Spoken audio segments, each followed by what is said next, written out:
My name is Maya. I'm from Brooklyn, and I'm 27. I'm Raquel Hopper. I'm 20 years old. What's going on, everybody? My name is Chris Banks. I am 27 years old. Oh Lord, from Long Beach, New York, and I am a fashion stylist, and born and raised here. I'm Crystal and I'm 28 years old. My name is Maria Mercado. I'm 27 and I'm from Long Beach, New York. What is the problem with what? Problem. Mentally, problem is I'm stuck in my head.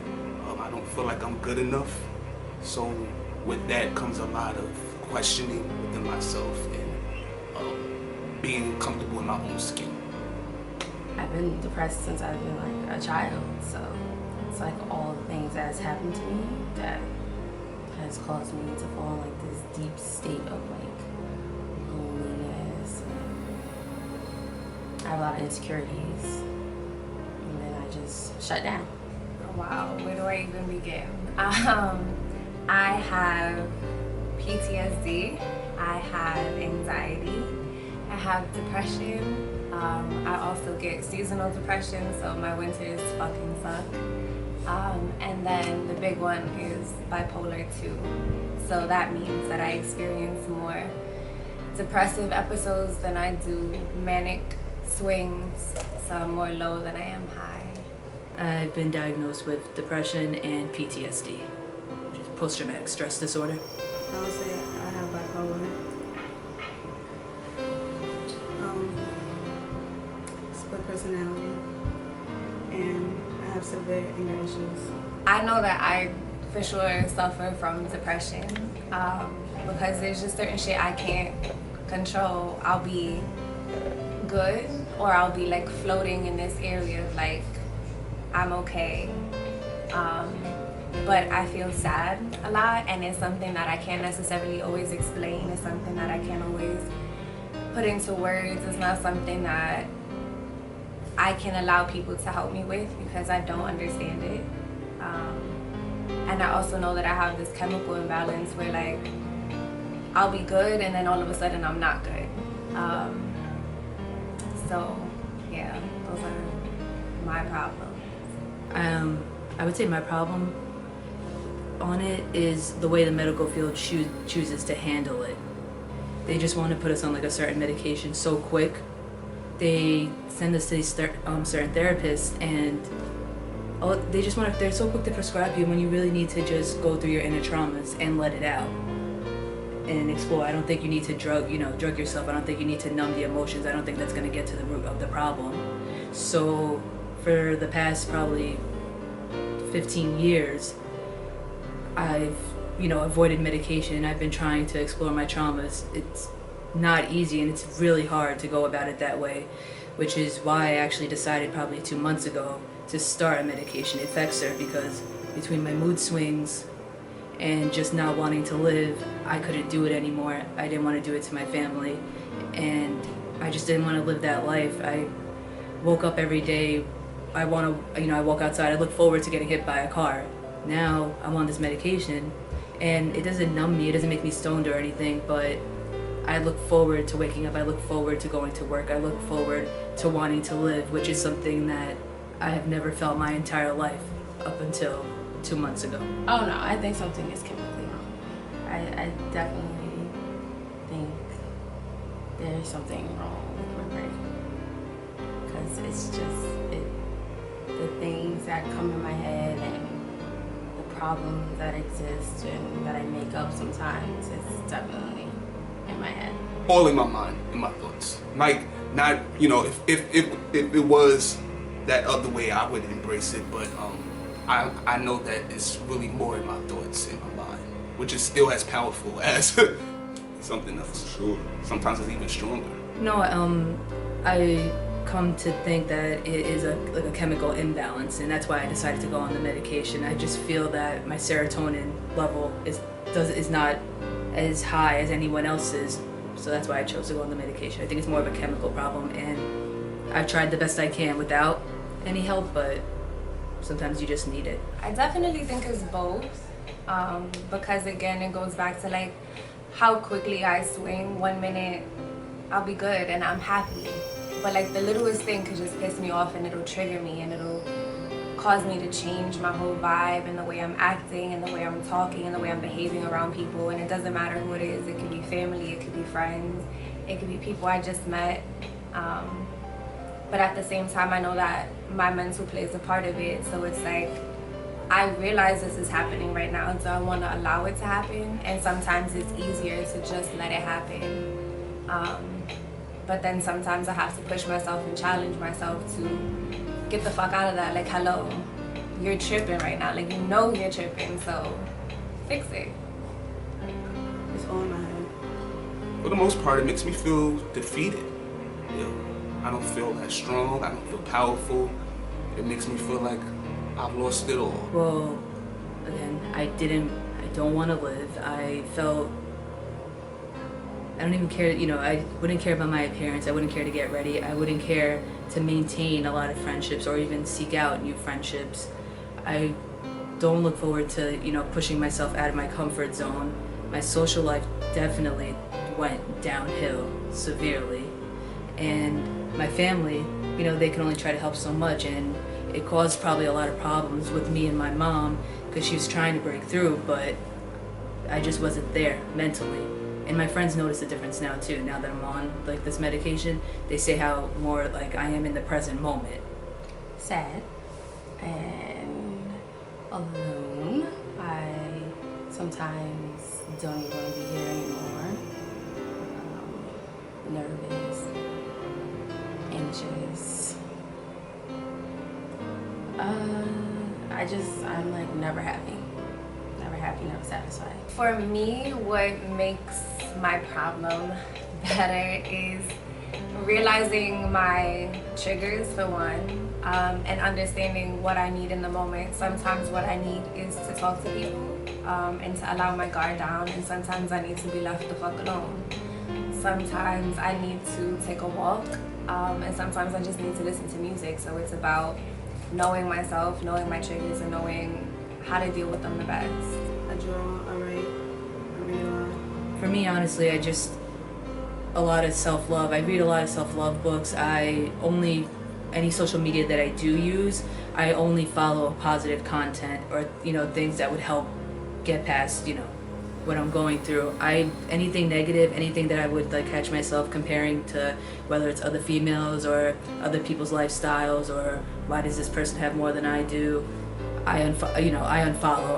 I won't put that in my space, but I do follow, you know, like Humans of New York. There are books out there where people actually have similar problems and they can relate to you, and it's from all over the world.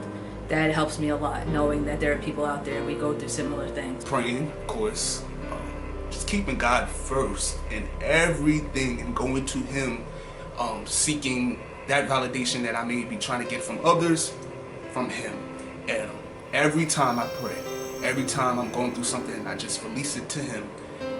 He always reminds me that He's there. He always reminds me that I'm worth it and, you know, that I'm powerful.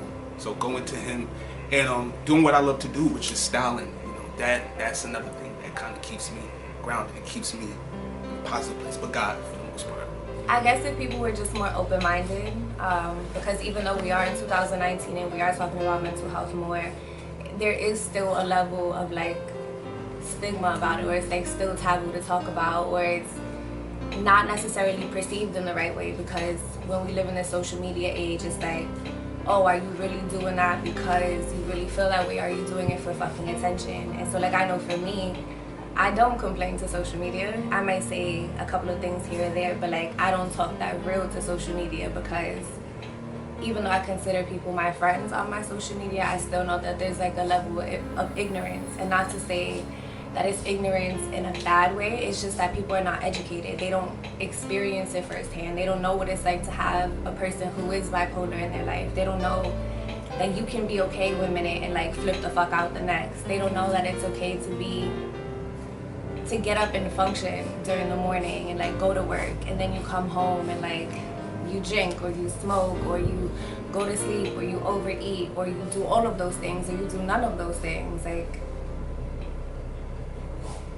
yeah, I lost my train of thought. I have a lot of trust issues. I also have a lot of mood swings, which can cause a lot of arguments, or I'll just completely just shut them down. Now I just know what's wrong with me, and I'm not communicating, I'm not telling them anything, or I could just sleep, and I'm just shutting my partner out. So it can be very bad sometimes. I'm a very nice person, but I'm angry. I'm a devil. I scare myself sometimes, but that sums it up. I'm a very scary person. I'm angry. So that has a high toll on my relationship. Love life like ceases to exist. I think I have a huge problem when it comes to attachment or even abandonment. I don't do good with change from growing up with such an erratic lifestyle. It was just traumatic. Like, there was no stability growing up, and now that I have, I've got my own apartment. I've been there for 4 years. That's my, it's my little lady cave, I'd like to call it. I just became so much more comfortable alone because I could see people, whether they're judging or I just see their nonsense a mile away, and I don't have the patience and I won't give it the time of day. Now I try not to be so quick, to judge or be so turned off by people, just because I don't know what they went through either, and they might feel that they're entitled to feel that way for a reason. That makes sense. Mm-hmm. No, don't worry. There's no wrong answer. Yeah. I am a long relationship type of girl, but the ongoing, I guess, problem here is a good word, because that's how it's always viewed, I guess, in relationships, as this is an issue and not necessarily as something that we can tackle together or something that I could support you in, because again, people are closed-minded and they're ignorant in that you can't always save somebody or you can't always help somebody, and just because you don't know the right words to say, it doesn't mean that you can't support them in other ways and that you can't still be there for them. It doesn't mean that you just shut the fuck down and it's like, well, go figure it out. And that's kind of been my experience. So that's kind of isolating, to be in relationships and constantly feel like, well, we're together, but you don't get that part of me, and that part of me is the biggest part of me. So sometimes unfortunate. I think it's just sort of more of an unspoken thing in the house. Growing up, it's more like the emotions weren't like at the forefront. So I don't know, with my mom, I believe, we became more closer once I moved out. I just think that the way that I handle emotions, it doesn't sit well with her, because she was brought up a totally different lifestyle. Here in the 70s, she dealt with a lot more brutal things, and not that anyone's trauma or problems is graver than the others, but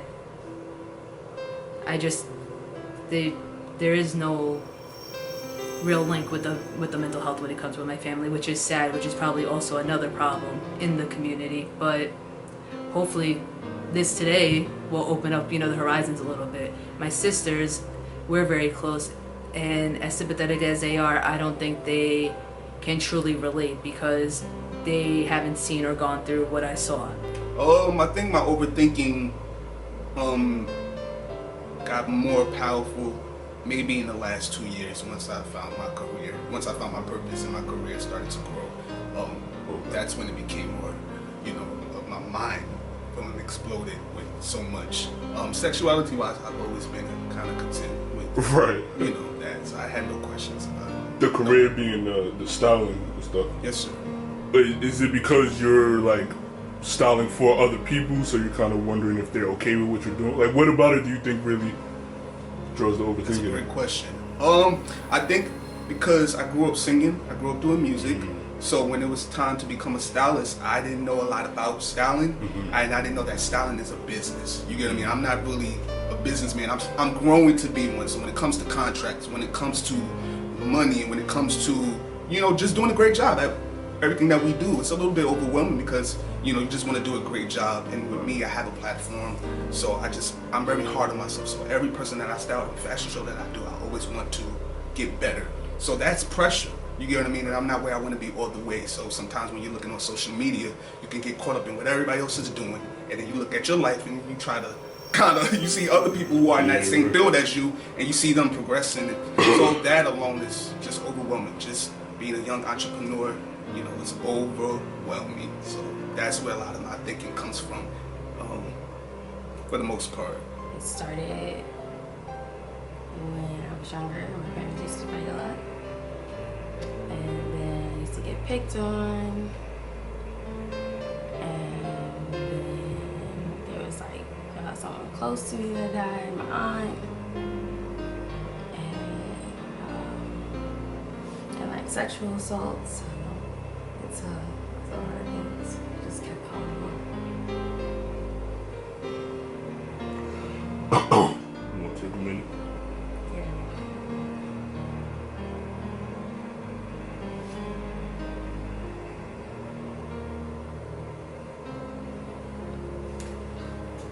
Sorry, you're all right, baby.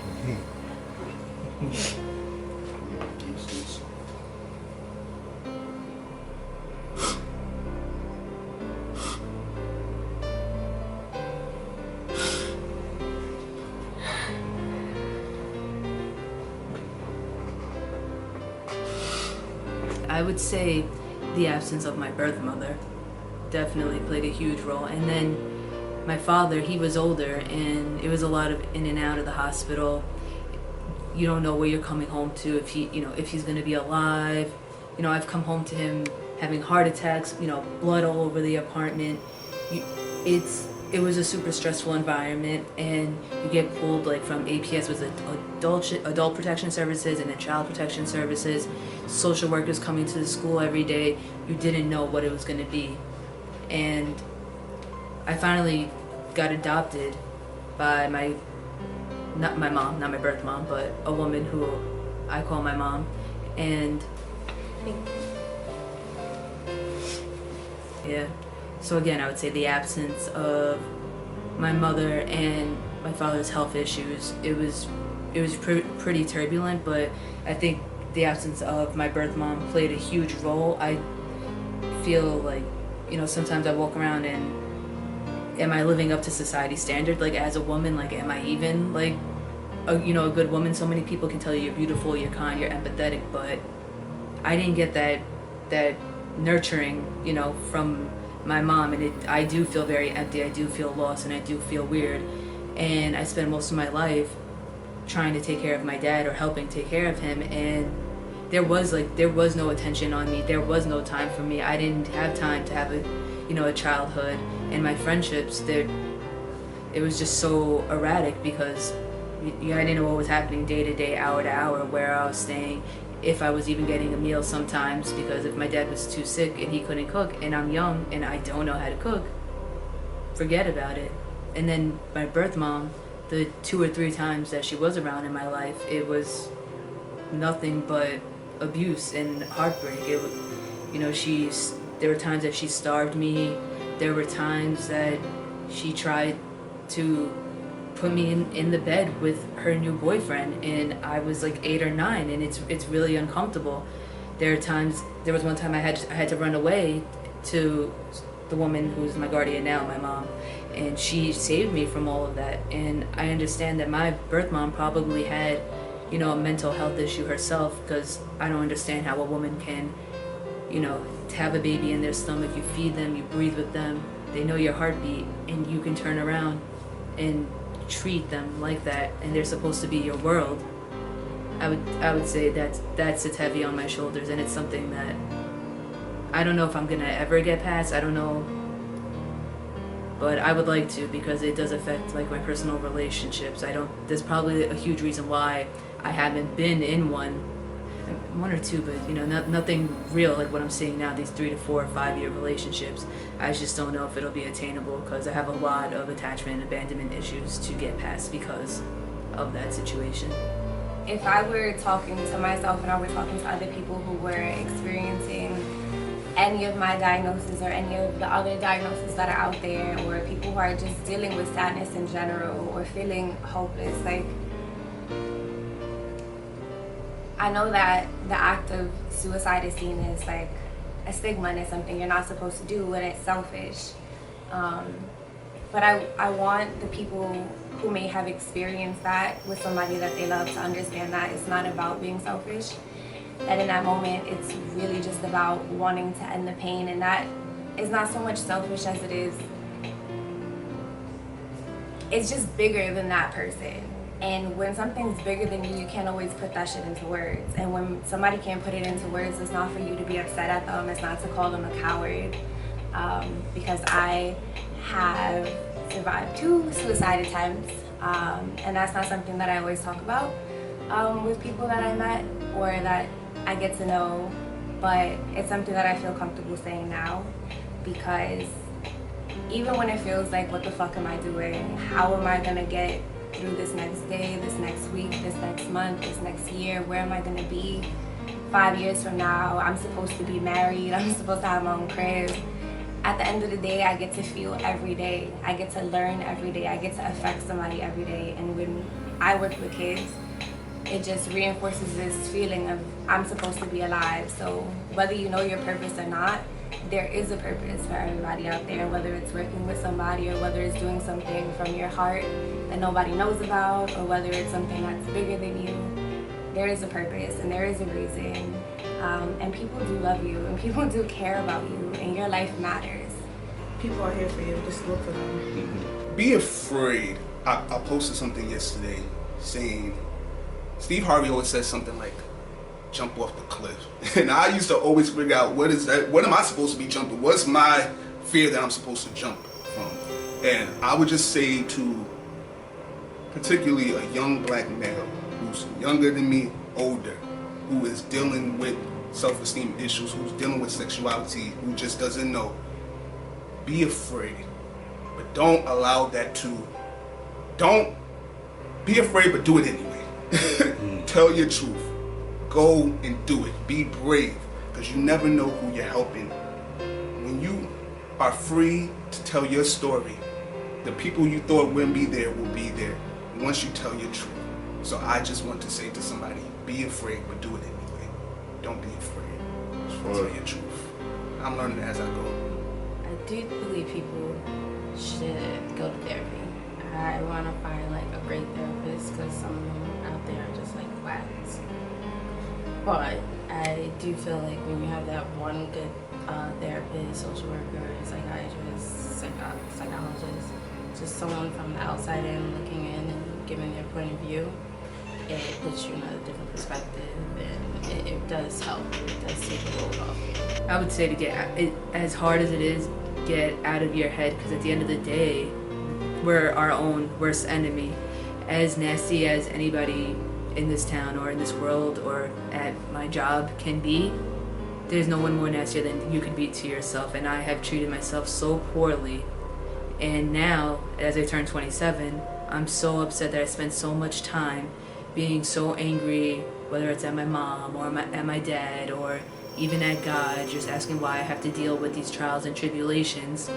You get out of your head and you do actually talk to people. And I've met people, and they're Humans of New York are biographies of real people, and I found a story of a girl who went through a very similar situation as me and was taking care of her father, who was about 80 and 81. And I remember reading that, and I was like, going forward, if you're open about your problems, if you're open about, your life, people can actually relate. And I've found the past 2 to 3 years, I try to open up more when I feel comfortable enough with the person, and people can actually relate. And it makes me feel, not to feel good upon someone's downfall, but it makes me feel good to know that I'm not alone, and I'm not as crazy as society or people would make me seem for having these thoughts or feeling a certain way. What's something that you wish at that time someone would have said to you or did for you, or like, is there anything that you just wish somebody could have did for you at that time? This question, I like this question. I believe you. You just tell me you believe me.